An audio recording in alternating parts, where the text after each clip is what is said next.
It's Sports by the Book at the South Point Studio. Here's Jeff Parles. And we found out he asked. We're supposed to be on. Welcome back in. Or welcome in for the first time, I should say. Sorry for the little bit of a jumbled start there. I'm Jeff Parles, Alex White alongside. We're happy to be with you as always. It is the Friday of the big dance. Oh boy, what an interesting first day yesterday. Kentucky goes down to Oakland. The Nevada Wolfpack with as bad of a blown lead as you're ever going to see late in the game in the NCAA tournament. Late night, Kansas escapes. Oh boy, that block was clean, to say the very least, and a lot more. Alex, hopefully we can find some winners today. Let's find some winners. Absolutely. Let's improve upon ourselves here. 3 bid Steelers advance. Well, the 11s were 3-0 yesterday. New Mexico, the only favorite of the 11 seeds. We'll get to them later. We'll try to make it just the third time all 4 11 seeds have advanced in the same tournament. That not counting first 4. That's out of the round of 64. So we'll see how that all goes today. So let's dive in. First off, actually, before we dive in, The important stuff. The salmon-colored jackpot parlay card. It is salmon, right, Alex? It is salmon. Okay, Alex knows colors better than I do. And we definitely know colors better than Frank after yesterday, as has been proven. The jackpot parlay card, $5 gives you an opportunity to win $10,000. So get it in before the 9:15 game starts. You got to get it in before Northwestern gets rolling against Florida Atlantic. You got to get it in there. The teaser card is available as well. 15 of 15. There are 16 games today, so 15 of 15. 350 to 1 on that. Actually, this pays pretty well, actually, this go around. So 4, you can get a 4 to 1 on it on the teaser card. Again, some of these numbers may be stale in comparison to what's out there right now, so just tread carefully on some of those. Even though seeing Western Kentucky 20, that seems pretty good. Yeah. Seems pretty good, all things considered, on that. Both teams underdogs in the first game today, which I'll tell you is don't take Northwestern on the teaser card because of the number. Move with that. First to 15, of course, available. Sean, you're going to be our first to 15 expert because it was not my market. It was not Alex White's market. I only placed 2 yesterday. Didn't have Oakland. That was the big mistake. Oakland was the obvious one and got there pretty much easily there in their upset of Kentucky. All right, let's dive in fully here today. Starting point in the East region, the top of the bracket. 8-9 matchup in Brooklyn, New York, Barclays Center. Northwestern, the 9 seed out of the Big Ten, taking on Florida Atlantic. The 8 seed out of the American Athletic. Florida Atlantic, a reputation bid. What a weird statement that is, but I think it's pretty much true. I do too. Based off last year's run, I after they lost to Temple, I thought they could be legitimately left out of the whole thing. They get an 8, so they're wearing the home jerseys in round 1. Northwestern, a team that was on the bubble, I never realistically thought they were going to miss the tournament. They do probably have the worst loss of any Power 5 team this year, losing at home to Chicago State. Power 5 plus 1, non-DePaul category. Non-DePaul category, have to preface that. But they're here.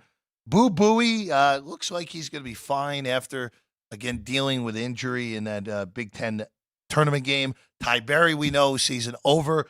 Matthew Nicholson, their center. We're still awaiting the official report on Matthew Nicholson, but assuming he is out based off of the number move, he is out. So we can confirm that. So the number move here has pushed this to 4.5 now. Now, Alex, I'm not betting this game right now for one reason and one reason only. I need to see what Northwestern looks like. Now, I will say, if you like the Wildcats, wait this thing out to the final moment because this number is just going to probably keep climbing.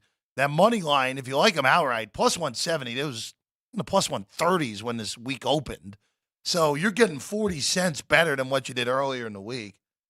Total's gone up 2 points to 143.5. Interesting game here, Alex. I'm curious your thoughts. So I do lean towards Northwestern here. I am going to wait and see if it goes up any higher. I think Boo Buie is the most important piece of their offense. I still haven't really bought into this Florida Atlantic team. I know they got everybody's best shot throughout the year, and of course, had a down year from last year. But even in that conference, I just didn't think they were all that good all year long. But I will tell you, I'm treading lightly today because I did take 5 points off of all my totals. Yesterday was a little rough on some of my overs. So even with taking 5 off of my total, I still like this one over. I jumped in on 141.5. We have 2 really good shooting teams. I know it's tough. On a neutral site, they kind of have to adjust here, but I think we're going to be fine with these 2 teams. We have Northwestern, who's 18-13 to the over this year. Florida Atlantic 4-1 to the over in their last 5 games. Northwestern's the 4th best 3-point shooting team in the country, making 39.4%. Not great at defense either. Neither of these teams. FAU out of the top 100. So I think we're going to be okay getting a lot of points in this one. But I do lean towards Northwestern. I think this number is getting a little out of control. I know there is always that possibility that the Owls can just flip that switch, though. Well, that's the thing, and I forget who I was talking to about this earlier in the week, because in theory, look, UConn. We talked about UConn's draw for the number 1 overall seed. The committee did them no favors. No, they gave them the Big 12 Conference Tournament champions. Granted, I think UConn matches up awesome with Iowa State, but that's a different discussion for a different time. They gave them the Big 10 Conference Tournament champions. Illinois messed around for a half and then really put it on Moorhead in the last 15 minutes of the game yesterday. They gave them Auburn, the SEC tournament champs. Auburn, I think, is the one team in this bracket is like, whoa, that's a pretty hard matchup, all things considered, even though UConn's this juggernaut. But then you do have a Florida Atlantic team. I mean, look, this is the exact same team that was in the Final Four a year ago. And if that version of that version of last year's team exists at all in this team's soul, it's not an easy 1-8 matchup if Florida Atlantic were to win. And also one other thing, too, I think it was Matt Norlander of CBS who wrote this the other day. Florida Atlantic's totally different scenario now. If they get by Northwestern today, after being the hunted the whole year for the first time, where everyone knew what they were getting, hey, this team was in the Final Four last year, they were a buzzer beater away from being in a national title game, they go back to being the hunters again against Connecticut. Now, I'm not saying they'll beat UConn, but the whole role reversal, and that could mean a lot for FAU's psyche potentially in that game. All right. Let's go with Baylor and Colgate next. This is out of Memphis. This is West Region 314. 14.5 behind us right now, Alex, 138. I just want to start on the Colgate side because over the years, people have loved to blindly bet Colgate in the NCAA tournament. This is a very different Colgate team than what we are used to. Usually, you look at Colgate's splits, they're this amazing offensive team, and they're very poor on defense. This year, they are awful on offense, which is kind of jarring. They're 210th in offensive efficiency this year in KenPom. Brutal. They're usually in the top 100. Even their best team was in the top 50. They're borderline top 100 in defense. So this is a very different Colgate team. So just throwing that out there to preface this Colgate team is not what you've become accustomed to. If you're coming in after not watching a lot of college hoops this year, they're not the same profile of what the team has been over the last few years. I will say, though, Jeff, this is a red-hot Colgate team who has been winning down the stretch here, won 11 of their last 12. And if you look at their numbers, especially in their last 7 or so here, so their last 5, their last 7, they shot over 50% in 5 of those. And then the other 2, one was 49%, one was 42%. So they are starting to get better offensively now down the stretch as the season goes on. So I think they could put up a little bit of a fight here. I don't like them outright, but I took the 15 when I saw it. It was only there for a minute, and I think we're okay even here at 14.5 with the dog here. We know Baylor, really good offensively. They are a little bit vulnerable defensively, though, and we saw what happened to those teams with those same type of metrics yesterday. So I think they have a shot to at least keep this one close, and 15, that's a lot of points here. So I'll preface all this again. Baylor is also when Baylor's been at their best through the years. Their defense has been better than this. Except, in all honesty, just remember a 2021 national championship team started the NCAA tournament in the 40s defensively and worked their way to number 22 by the end of the tournament. So they had a great defensive tournament in order to get there and route to that title back in 2021. This defense is 65th. They're not working their way into the top 20 by the end of this tournament if they make a deep run. But, and we've seen this with Colgate in their NCAA tournament games in the past, when they have to face a team that is just overwhelming athlete-wise. We saw it last year with Texas. They just got overwhelmed in that game. Wisconsin, they were able to stay in the game because Wisconsin doesn't have elite athletes. And that was why that was a 7-point game, even though that game was played in Milwaukee. Arkansas, back in that was the 2021 tournament again, they laid it on them. Why? Arkansas has elite athletes. Tennessee, that's Rick Barnes. That's a little bit different. So I'll say this. I'm going to probably go Oppo on you here. Now, more times than not, taking the underdog in the first half usually seems like can be a better play sometimes in these NCAA tournament games where they can compete for 20 minutes and then at about the 27-minute mark, it's like the light switches, the underdog runs out of gas. Obviously didn't happen with Oakland yesterday. Did happen who did that happen with?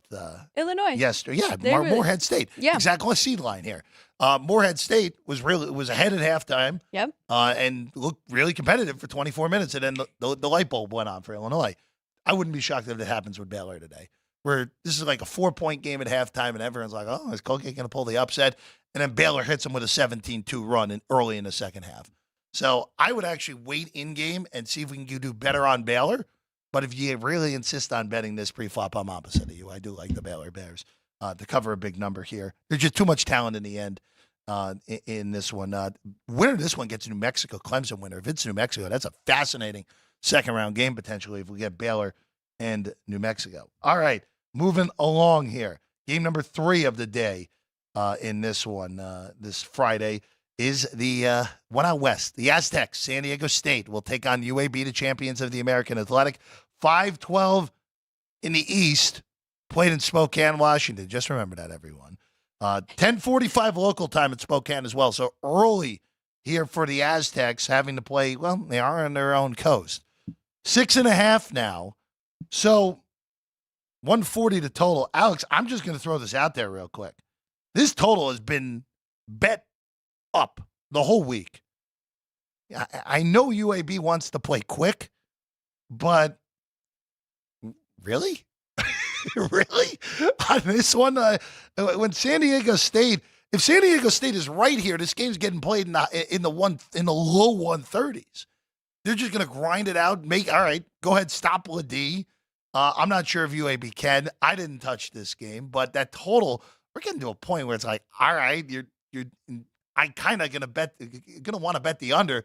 Probably means we end up in 145 because of the way this number's been steamed the whole week. I don't know. These Mountain West teams are very tricky with their totals. That's what happened with me with Nevada. I thought Dayton could pick up the pace. Didn't really go that way, and I would tread lightly here with San Diego State as well because they do like to slow it down, and they do have the athletes to do that. I like the points here though with UAB. I think they can hang in this one. They are 20-12-1 against the spread, 5-0 in their last 5 games, so they are playing good here down the stretch. I know UAB's been in a roller coaster this year. They've had some mental lapses, but now current form, we're seeing the best version of them. I'm not that high on this Aztecs team. I think they have this 5 seed because of their run last year as well, like you're talking about FAU. I think the formula is double team Ladie, slow down Ladie, and teams can get by them. And I think we saw that multiple times in the Mountain West. So I think UAB can hang in this one, and I like the points here. Missed the best of it, though. That's the one thing we'll warn you on. You did miss the best of it if you had UAB. You had 7s all week. Yep. Those are gone. That's not much of a shock.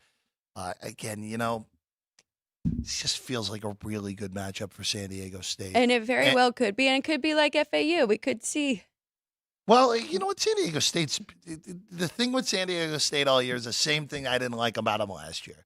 When their offense is bad, it looks real bad. Yes. And the one difference with last year's team, first off, they got the perfect draw. They played the perfect 1 seed in the Sweet 16. Alabama didn't make their threes, and San Diego State took full advantage of it.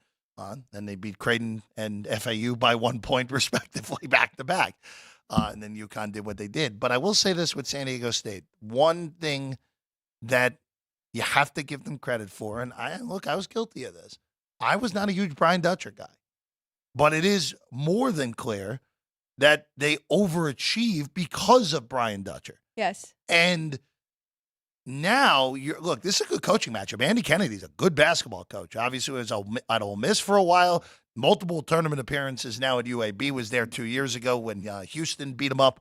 That was the Jelly Walker team. What a name that was, Jelly Walker. Love that. But in the end here, I still think this is a reasonably good matchup for San Diego State. Now, the problem is I don't love laying 3 possessions with San Diego State. So that's why I think this under 140, if anything, is probably the way to go on this one early. Actually, you know what? First half under is probably good. 10:40 local time tip-off. Teams able to have to sleep for half of the first half as well. So probably look to a first half under as well in that one. All right, fourth game of the day. Well, when you have a game in the Eastern time zone and you have a game in the Pacific time zone, you got to put the game in the Eastern time zone as the last one of the morning session. Marquette takes on Western Kentucky. Boy, the season parted for Marquette in the bottom of that South region. NC State upsets Texas Tech. Of course, Oakland, as we mentioned earlier, the big upset over Kentucky yesterday. If you're going to make an Elite Eight, Shaka Smart, you got to do it right here, right now, with the way that bracket is opened up for you. Marquette's 14.5 now against Western Kentucky, 157 in this game. I don't think this is going to be easy for Marquette. We're still waiting on Tyler Kolek's exact status. I'm still assuming he's going to play. Right. But Marquette has bet Western Kentucky from 15 to 14.5. The 15s early were gone. There were even 11 on this game, and people have bet it up here at the South Point. Open 11.5 with the assumption that Kolek may not go. Now with Kolek going, I get why that's moved here at the South Point. There was some 15 as well earlier in the week that's been bet back down the other way at some other spots. I think that the Hilltoppers are alive to cover this game. Their offense is awesome. The one concern that I have is always when you see a team that is not used to Marquette's defense, they could turn you over. Western Kentucky had 25 turnovers in this game and loses this game at 20 because of it. I'll let you take this one over. I think you have a stronger feel for this than me. The only thing I worry about is Kolek. He hasn't played since February 28th, so him meshing back into that offense, it could take more time than they have. They only have this one game today, but I do. I lean to the points here with Western Kentucky. I think that's too many. I made it 12. Nothing for the total. I think that is just right, but no play for me in this one. I passed on this one. All right, to the second slate of games here on a Friday. Well, number 16, Stetson, welcome to the tournament the first time. Your reward, you played the defending champs. UConn, huge favorites at Barclays, up to 27.5 now, Alex, 146 the total. You can only bet UConn on the opening number. Now you can't bet it. 146 is fine on the total. I'll go back to what I talked about when the bracket was revealed on Sunday. We talked about UConn during the non-con. They basically were able to match whatever they wanted to score on that day, they scored. The total open 144 has been bet up 2 points. I think that's 100% correct. Where you look to UConn scoring in the 90s here, all right, Stetson, give me 60. Let's go. Get to the 60s. And Stetson, their defense is awful, but their offense is nearing in the top 100 efficiency-wise. Yep. I think they can get you to 60. They get to 60, this total's going over. So I do like this total over 146. I think that's the play. We should go with that. I was against you yesterday with that rationale with North Carolina, and man, they looked really good. That one got there pretty easily. It got there very easily. So I have nothing in this, Jeff. I think those numbers are right, and I agree with you. I think if you took UConn at the opening number, you're okay. And the Stetson team, I mean, they're very lucky to be here. Not even the best in the ASUN, so we'll see how this matchup goes. Well, I will give Stetson this. Their offense is 102nd in the country, so totally reasonable on offense. Definitely. Yeah, that defense is 343rd. Yeah, it's going to be a problem today against the number 1 overall seed Huskies. Again, if UConn does hold serve, which again it would only be the third time a 16 is beaten a 1. Don't expect it here. Maybe in the late game. No, they're not having the late game either. But it's just interesting where if they get Florida Atlantic, that will be a very interesting game because even though, again, talked about Florida Atlantic struggles all year, they do have the roster to match up with UConn. I'm not saying they're going to pull an upset, but it might not be as easy as UConn would like in a round of 32 against an 8 seed. All right, moving along. The 11-seeded New Mexico Lobos take on the Tigers of Clemson. And the 11 seed, I can't wait for people to say, they're going to pull the upset. No, they're favored in the game, guys. 2-point favorites in this one against Clemson. The 11 seeds are 3-0 so far. It would only be the third time in tournament history if New Mexico wins. If the 11 seeds will have gone 4-0 in a tournament, not including the first 4. This is a round of 64 only. Alex, I'll give you the floor first since you and Matt Neverett are the Mountain West homers here in the studio. So I did lay the points here with New Mexico. I think they get it done here. I haven't been impressed with this Clemson team, though. New Mexico, 23-11 ATS this year. They're also really good defensively, 22 in the nation. They rank 15th in turnovers. They take care of the ball. They're 24th in defending the 3. They are playing their best basketball. They won 4 to get here to win the Mountain West, and I think we see that roll over here against a pretty average, I would say, Clemson team. Better offensively, 27th. Adjusted efficiency on offense, but 68th defensively. So this is one Mountain West team that I do like to move ahead in this, at least make it to this second game this weekend. So for the Mountain West, again, only tournament win so far, first 4. Colorado State, 11 points in the first half against Texas yesterday. Made it a game and a point, but just too big of a mountain to climb. Nevada, as big of for lack of a better word, a total choke in the last 6 minutes of the game. Dayton goes from 17 down to win by 3, 24-4 the last 6.5 minutes of the game in that one. Just a brutal one by Nevada. But look, the Mountain West got their 6. They've not taken advantage so far. And yeah, you have to think, fair or not, if at least one of these teams does not get through to the second weekend, San Diego State, New Mexico, or if they go over, it doesn't matter who. You need one of these teams to get through to at least have some credibility for the league. Of course, Boise State didn't even get out of the play-in game against Colorado, who we'll get to in a few moments here. I like New Mexico. I think this is just more that Clemson's not particularly good. I think that's all that comes down to more than anything. Even though I will say this run that NC State has gone on, maybe the ACC was a little bit better. I don't know. I mean, the 11th place team in the ACC just stomped the 5th place team in the Big 12 yesterday. Our 4th place team, I should say, in Texas Tech. Texas Tech could just look bad in that game. But the guards of New Mexico are really, in the end, really the big difference here. The one thing that I do want to look at, Donovan Dent barely played in the Mountain West title game because he was battling the flu.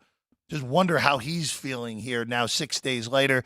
Would imagine he's close to 100%. There's been nothing on him missing this game, but he barely played. Tried to attempt in the Mountain West title game, couldn't go. But when it's all said and done, if Dent is healthy enough, House, Dent, Mashburn should be enough to get New Mexico through with a date with Baylor, more likely than not, in the round of 32.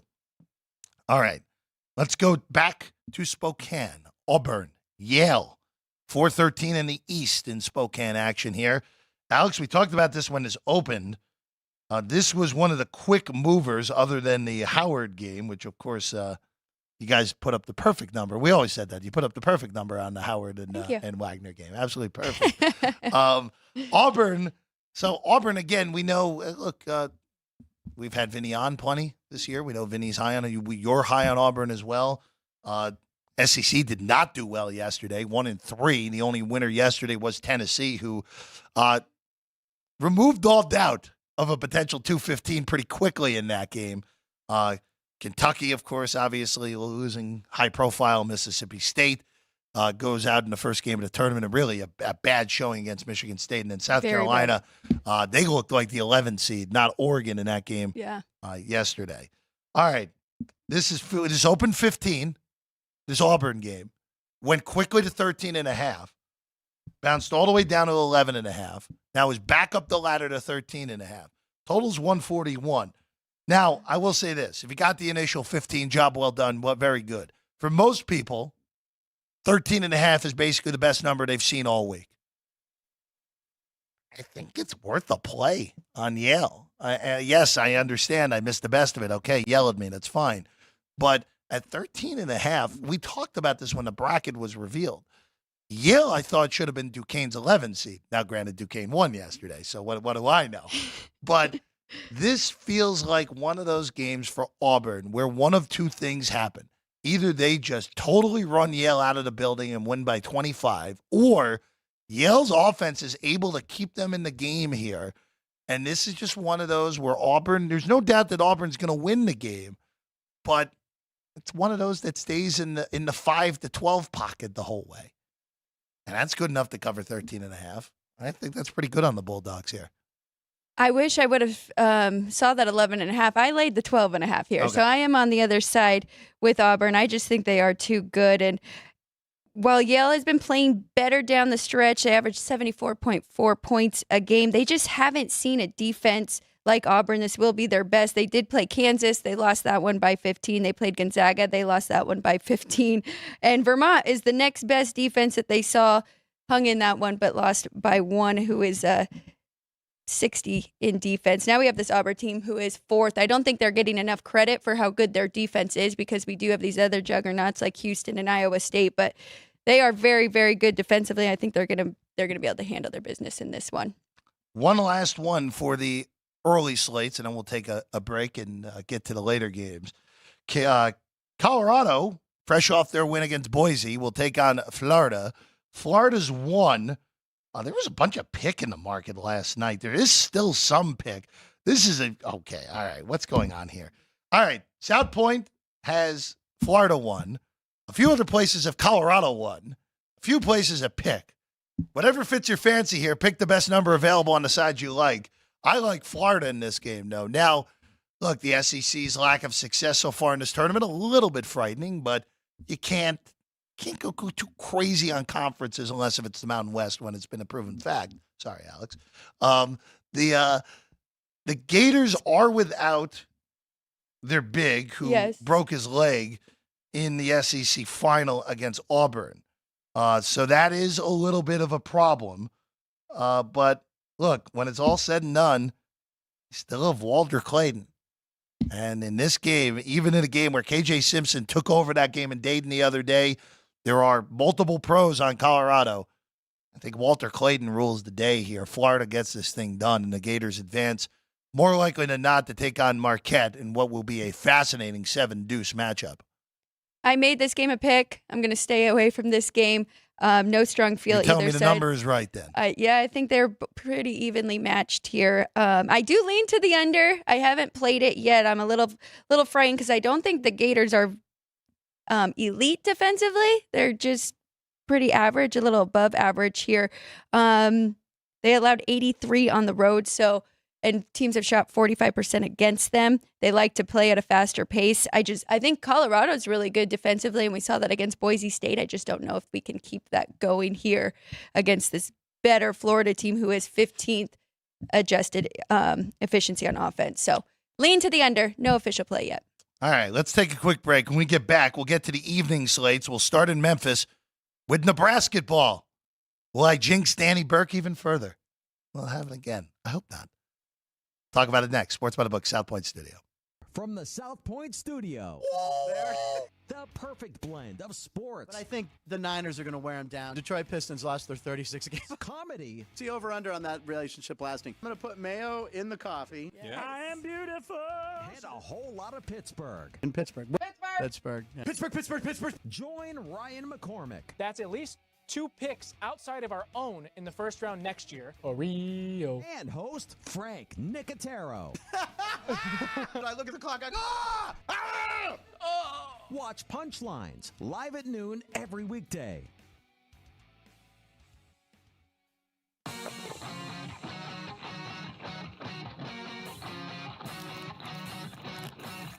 Once you've satisfied your hunger, get ready for more of the hottest casino games in Vegas. Our 24-hour, 30-table non-smoking poker room proudly hosts all the most popular poker games with a variety of betting limits. Visit the poker room for a schedule of daily tournaments. Whether you're going to hold 'em or fold 'em, the best place for poker is at South Point Casino. You'll notice that our craps tables are usually the loudest in the casino. If you've never played, join one of our free craps lessons to find out what makes this game so exciting. Check with the craps dealer for schedules and give it a roll.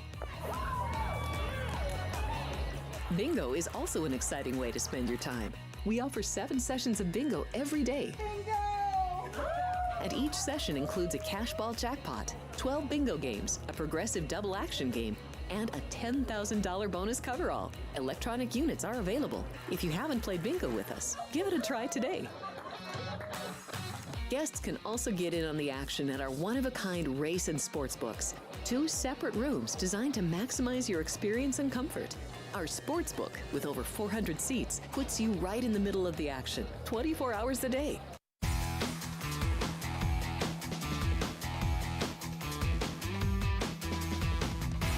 Welcome back in. Sports by the Book is the show. South Point Studio, the site. I'm Jeff Parles, Alex White alongside, getting you ready for day 2 of March Madness on the men's side. I will say this real quick, Alex. Are you laying 56 with South Carolina's women's team against Presbyterian today? According to your handicap, you say that that's okay. You can lay that. I would only lay it, as ridiculous as that is. Even though I don't think Cardona is playing after the shoving incident at the end of the SEC championship game. All right. The late slate, the afternoon or evening, begins in Memphis. Nebraska, the 8th seed in the South, takes on the 9th seed, Texas A&M, out of the SEC. Nebraska, Alex, has never won an NCAA tournament game. They have not won one. They are the last of the Power 5 to get an NCAA tournament win. Still haven't gotten one. Question is, will they get it today? 1-point favorites behind us here at the South Point against these very Aggies who, again, I'm not so sure if they deserve to be in the field. A lot of good quality wins. Probably that Iowa State neutral court win is probably the one that put them over the top, more so even than the Tennessee win and the 2 wins against Kentucky, even though those were worthless in the end. Nebraska's won. Total 147.5, Alex. I lean to Nebraska here. I haven't officially played it, but I really enjoy watching this team. They are 21-12 against the spread this year, so they have been very good for the bettors. I think they can turn the page here and get their first win. You mentioned it. The SEC is a little bit down this year. We saw it yesterday, and I'm not expecting too much from this Aggies team. And Nebraska's got the better defense. We know defense travels, so I would only play the Cornhuskers in this one. It's your time, Nebraska. It's your time. They get their first ever tournament win today. They get it done. We're on the Huskers, which probably means bet Texas A&M at this point, guys. But I just think they're better. I mean, just look at the profiles of both of these teams. And Nebraska kind of just floated under the radar all year. And they're 33rd in offense and 31st in defense. You take that. Yeah. I mean, they're 26th in KenPom going into this tournament.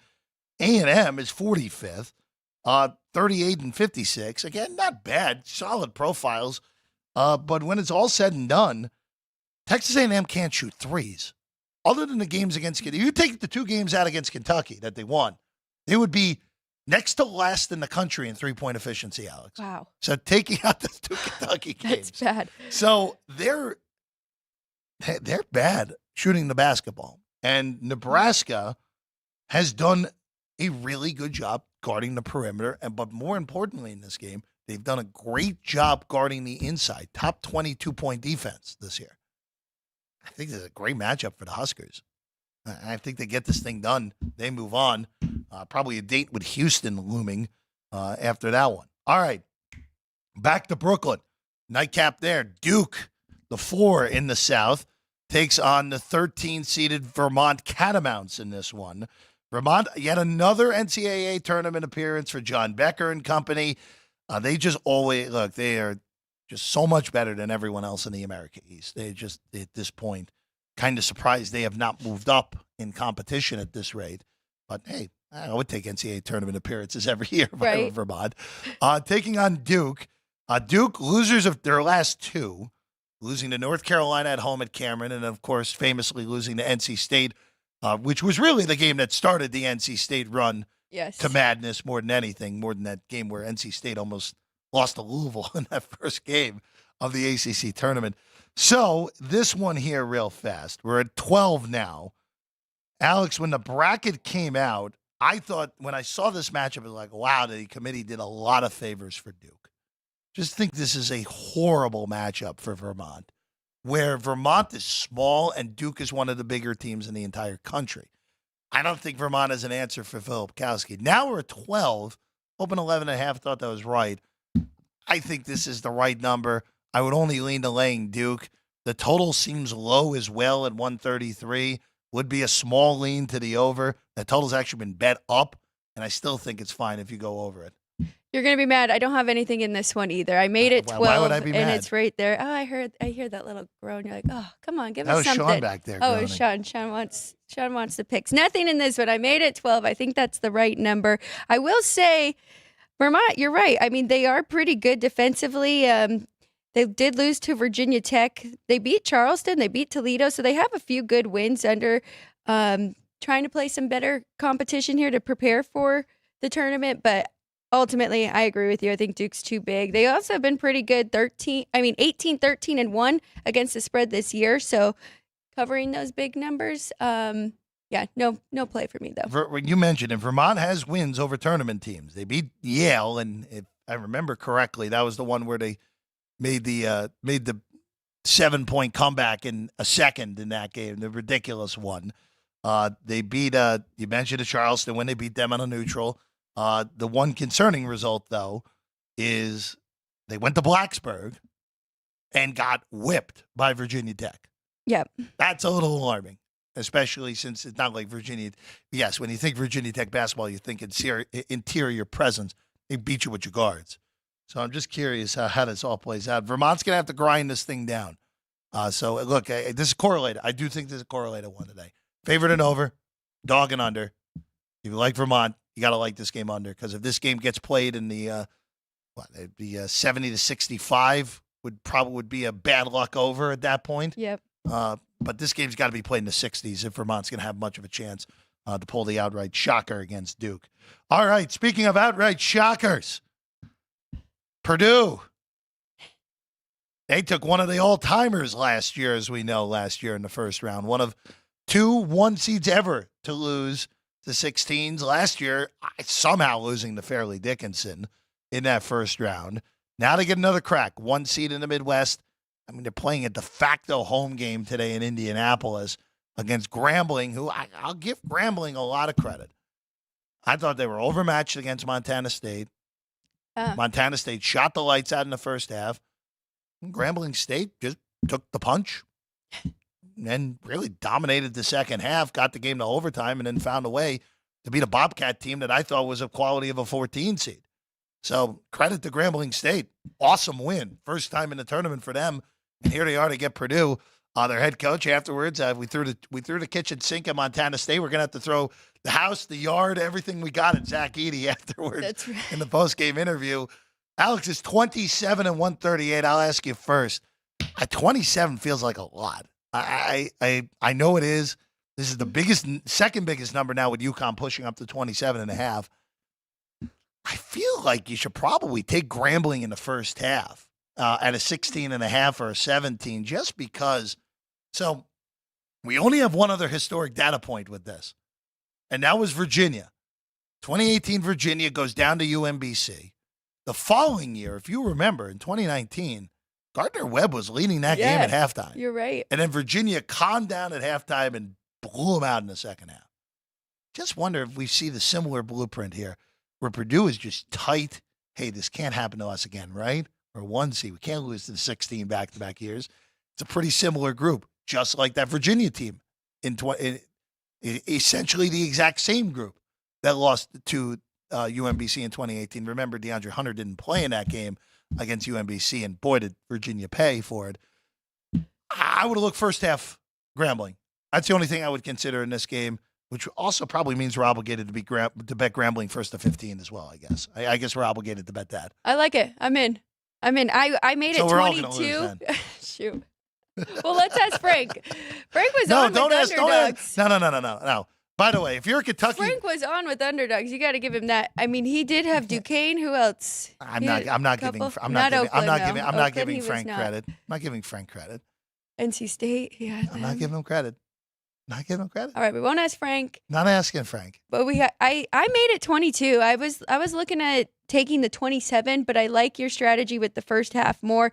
It does worry me a little bit because Grambling, they played a few good teams this year, and any didn't team go well. No, top 50 offensively, they went 0-6. Any teams just top 100 defensively, they went 0-6. So, and by quite a big margin. I mean, they lost to Florida 96-57. Dayton 76-46, Colorado 95-63. So full game did not go well. I think first half they can hang in this one, and good rationale with Purdue maybe being a little uptight. It is crazy how mental it is in these games. It's not physical. We know Purdue physically can beat them, but the mental part is always there. Alex, you didn't even mention a 92-37 stomping they took at the hands of Iowa State as well. Look, it is. Again, don't bet the money line. Lightning's not striking twice. And if it does, then you might as well shut down the Purdue program at this point. But the win against Montana State was Grambling's first win against a D1 opponent this year that was not in the SWAC. So it was their only non-con win all year. Their non-con wins against non-D1 powers, not D1 teams, including wins over the illustrious powers of Champion Christian and Biblical Studies. Those are actual schools they beat this year. There are also schools McNeese State beat this year as well. Probably should have known that going into that game yesterday as well. All right, to the later games here in the tournament. Let's go. Oh, actually, no, we got one more. What are they, first to 15? By the way? They're plus 350 on the sheet, which probably means that they're probably down to the plus 290 at this point because the one-way traffic on those here at the South Point. All right, one more game starting in at 7 o'clock Eastern hour. Alabama and Charleston. Now, this one's a fascinating one. It's the highest total in an NCAA tournament game since the Rebels were winning national championships. So, early 90s. Been a long time since we had a total like this. If it's for a first-round game, I should say. Loyola Marymount, of course, did that in that 1990 season. 173.5, 9.5 on Bama. I will say this, Alex. We've talked about Alabama all year. If they don't make threes, they can lose to anyone. This is probably, now, this is one of the biggest movers of the entire week. Open 6.5, all the way to 10.5, now coming back down the ladder. I think 9's right, personally. I think 9, 8.5 is the right pocket for this game. With that said, if you want to take a small little dash at Charleston on the money line, I don't hate that. Now, you run the risk of Bama hitting their threes and getting obliterated, but it's what happens in March, potentially. But every once in a while, you find ones like Oakland last night where you get enough out of them offensively, and here you go. You're going to get enough out of Charleston offensively in this game. Right. You just have to hope that Bama's not on one of those tears where they're just making everything, where if that happens, then you're done if that happens. They're not winning outright. They still could cover 9.5, but I think I'd rather just take the small dash of money line because it kind of feels like if this game's close, advantage Charleston, as weird as that may sound. No, you are right, Jeff. And I was looking into who Bama has played with similar metrics. They took care of business against most teams that are right there. Charleston 57 offense, 174 defense. But with the way they play, how fast they play, I related them pretty close to Mississippi, and that final score was 103-88 Alabama, so they did get ahead there and cover that number. I made it 6. I thought that was the right number. Now, looking back, I can understand my bettors would take all the way up to 9. I think that seems like a good number here, but that worries me what I just said, how they beat Mississippi and how they can handle their business if they are making their threes, I think you're on to something there. If you like Charleston, taking a little bit on the money line. I'm just very curious to see how Alabama does in a neutral setting. We saw it last year in the NCAA tournament. All right, you win as a 1 seed, makes sense. Win the 8-9 game, but then San Diego State really punked them. In all honesty, in that regional last year in Louisville, en route to San Diego State, making it to the national title game. Not only that, how Alabama has been playing down the stretch is very alarming. Not good. They won 2 of their last 6 games, lost to Florida in the first round of the SEC tournament. So, yeah, I mean, we'll see what we get today from this team. 21-11. Still the number 3 offense in the country. Still high. Illinois hopped them with their performance yesterday. But again, I will say, too, I took 5 off my total. I'm still at 177.5. You took 5 off the total? Yes. You're still at 170. So it is. So you're a 182.5? Uh-huh. Oh, my goodness. Wow. Okay. Mm-hmm. Wow. They both play so fast. I mean, Charleston's even the 59th fastest. And Alabama here, the 11th. Take 14.5 seconds down the court offensively. That's their average time. Charleston a little bit more, 16.2. Let's go to Houston and Longwood. First of the late games tonight, the last slate of the day. Houston last year really messed around for a good chunk of the game against Northern Kentucky. Right after Purdue, it was like, wait a second, are we going to get 2 16s in one night? And Houston ended up bailing themselves out, and they won that game pretty comfortably. 24-128.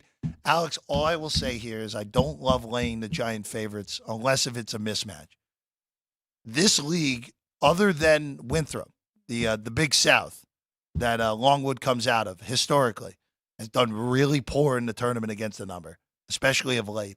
This feels like this could be a mauling, and especially with Houston coming off whatever that was in the Big 12 title game. I would not be surprised if Houston wins this game something like 70-38, 75-36. Which would actually get us under as well. I do like but that. I do like Houston. Again, don't love laying the lumber with a team that's, even though the offensive numbers check out on Ken Palm, we know what they are at this point. The one bad offensive game probably will get them in this tournament, but it does not come in this one. No, absolutely not. Especially, like you said, coming off that loss to Iowa State and in the fashion that they did, I think we're going to get Houston's best effort here. I do like the under. I played this under that 128 because Houston 20-14 to the under, top defense in the country. And then we have this Longwood team who's really struggled offensively, 188 on Ken Palm. So that's the only way I would play it. I don't mind if you lay it. I think that is the right on the side, but I like the total better. Hello, Vinny. Welcome. We'll get Vinny in the shot in a second. Don't worry, everyone. He is standing today because the chair's on the wrong side. By the way, you when you see Frank later, you can blame him for Kentucky's loss yesterday. Really? Yes. Was that his team? No, he as we told Chris beforehand, legitimately 4 minutes before tip-off, after saying nothing about the game the whole day, I was like, why? I'm betting Kentucky. Laying the points. Laying the points. Frank. He's not coming in today, is he? Oh, he's coming in today. He killed a lot of brackets. Does he realize that? No, he did a lot. He did a lot of things yesterday. I'm looking at the crew. So obviously the crew was impacted by that selection as well. So his mic might not be on. Is what you're saying? Well, I was the one who lost Kentucky in our draft, so I didn't even see if there were updated odds on our pods. I would imagine I was like 300-1 at this point. I didn't want to bring it up, Jeff. I got Kansas through. By the skin of my teeth last night. Yes, you did. They'll play tomorrow, but they will lose tomorrow. Beyond that, I can't. They will lose. Make any promises. Let's keep rolling with the games we're at, and we actually came in at the perfect time because I think it's weird. The next one of the last games of the night, and I think it's the most intriguing game of the entire day, and that's James Madison and Wisconsin, a 5-12.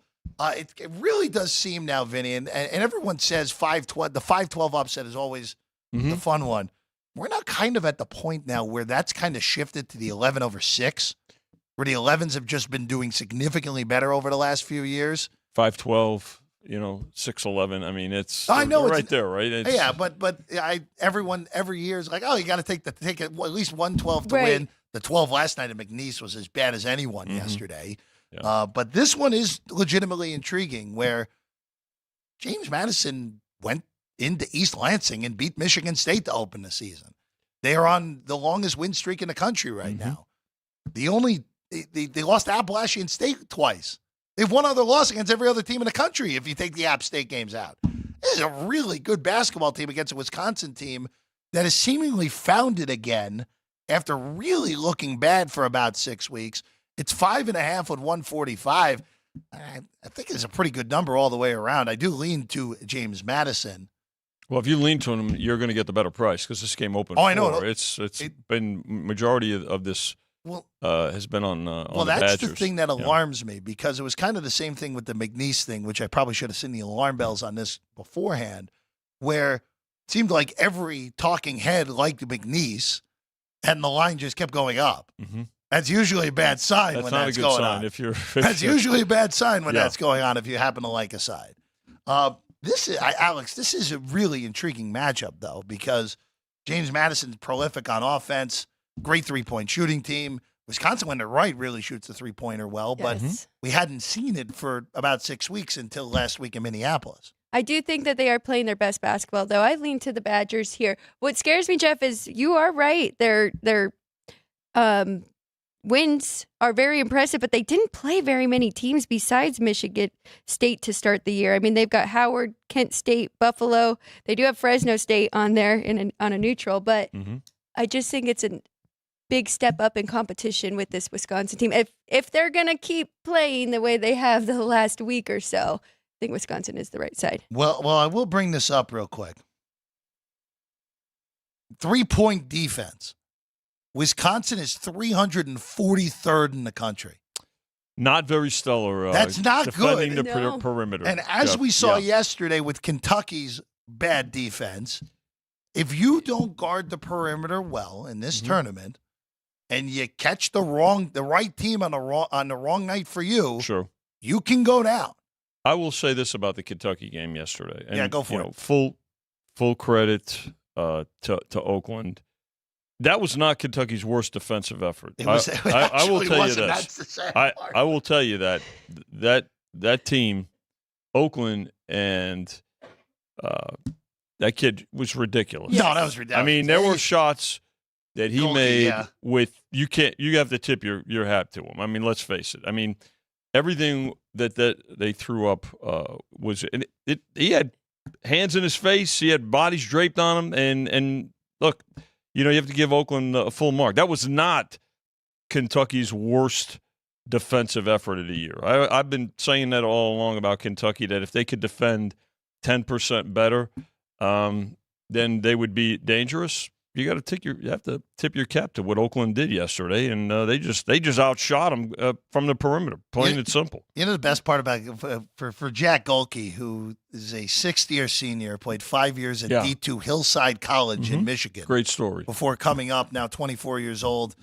and schooling multiple lottery picks in this upcoming draft as well. Yeah. But it's.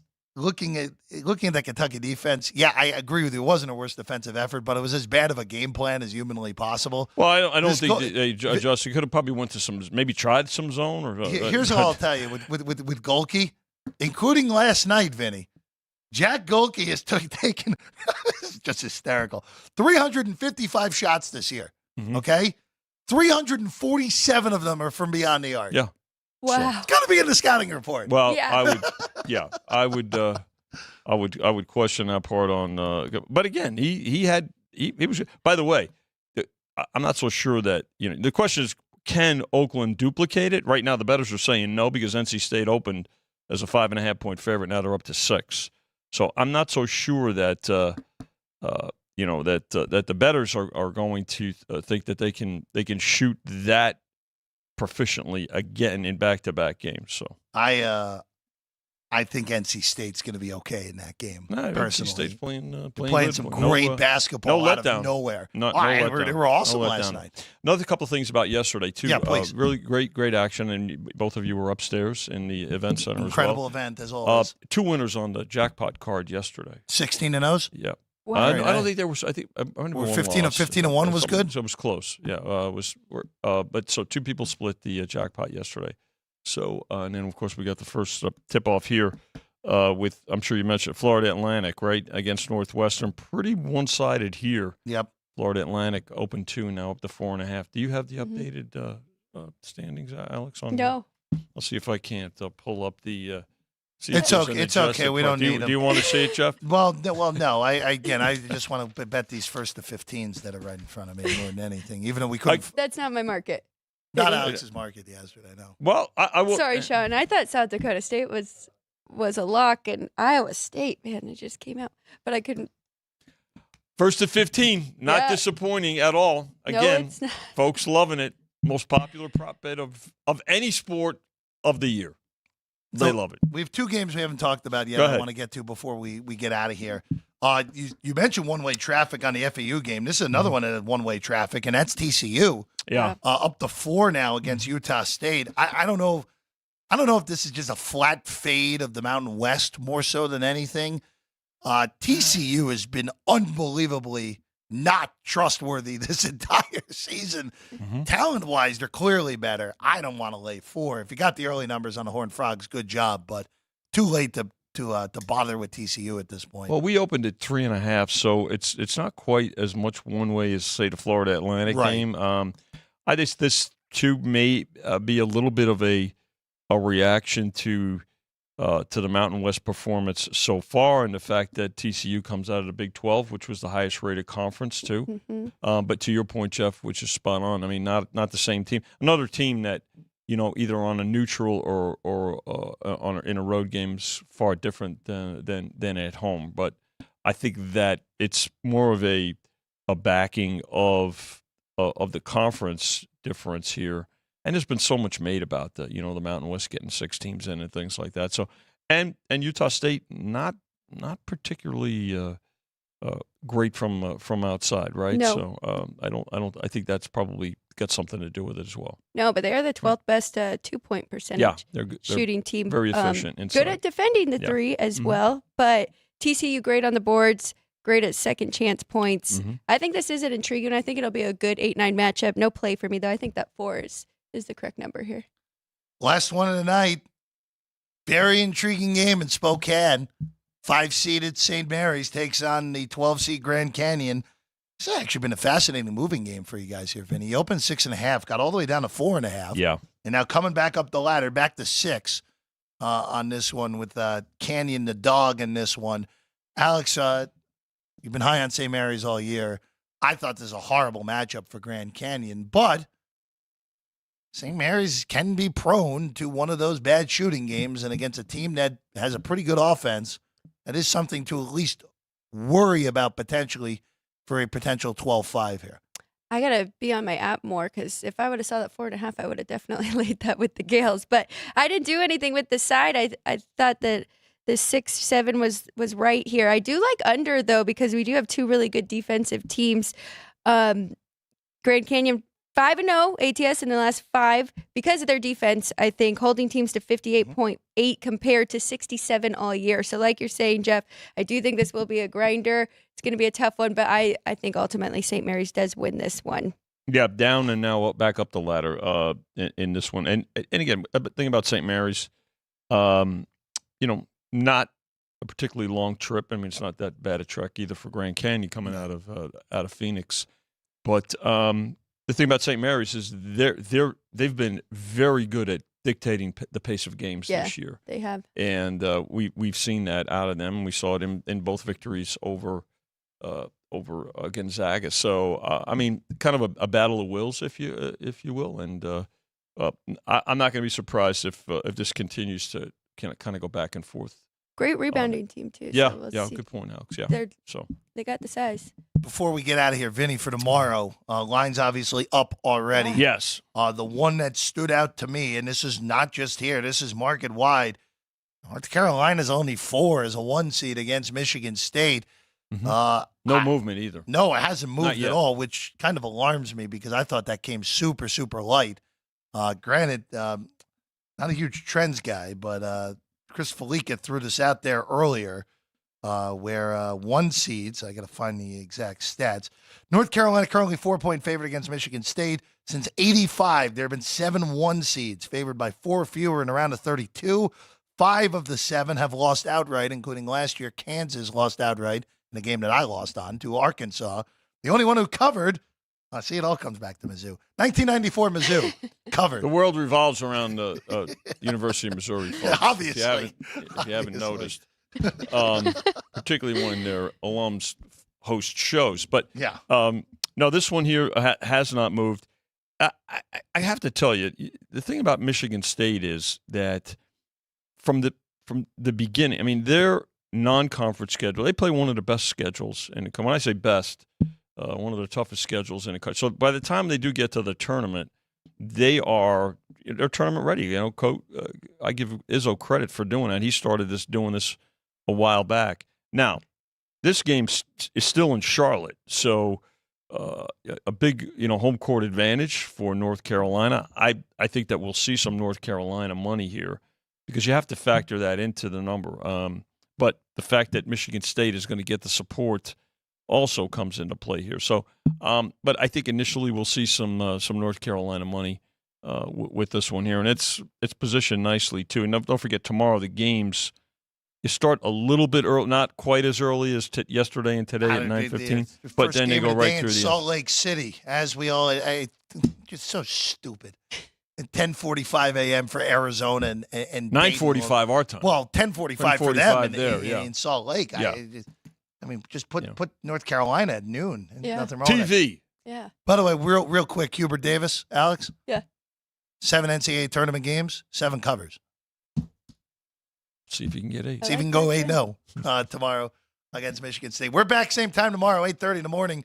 We'll have 8 games to preview. Vinny will probably appear as well tomorrow morning with those games later. That first game starting a half hour later than normal, starting at 9:45. So we'll actually be off the air by the time that game tips off in Salt Lake City. Jerry, Ann, Sean, good work as always. Vinny making an appearance on Punchlines as well today. Are you, Vinny? I am. Can you ask Frank why you did that to Kentucky? Console Frank. Well, Frank did win NC State late last night, which was good. So he's back. He rebounded nicely. But he took down a lot of people totally on the way. vaporized Kentucky yesterday. Don't send him to the Bluegrass State today. Only John Calipari will be less popular at this point. Yeah. We'll see you again tomorrow, 8:30 in the morning. Sports by the Book, South Point Studio.